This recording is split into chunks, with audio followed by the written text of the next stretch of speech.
এসো বলি সকলে মিলে ঈদ মোবারক এই রসমে মোবারক ঈদ মোবারক এসো বলি সকলে মিলে ঈদ মোবারক।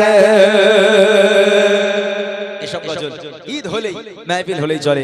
তার একটা গজল আমি প্রত্যেকটা স্টেজে, যেহেতু এসকে হাবিব সাহেব পশ্চিম বাংলায় বাংলা গজলকে আমাদের হাতে তুলে দিয়ে গেছেন, সেই মানুষটাই প্রথম বাংলা গজল এনেছিলেন আমাদের পশ্চিম বাংলায়। তো সেই মানুষটার ভালোবাসার খাতিরে সম্মানার্থে আমি প্রত্যেকটা স্টেজে তার একটা করে গজল গাই। অবশ্যই এখানে ফরমাইশ এসেছে এসকে হাবিব সাহেবের একটা গজল ছোট্ট করে গিয়ে ইনশাআল্লাহ আমি আর বাড়াবো না। আবু সালেহ ভাই এসেছে, তার কণ্ঠে আপনারা গজল শুনবেন। চলেন শুনতে থাকি।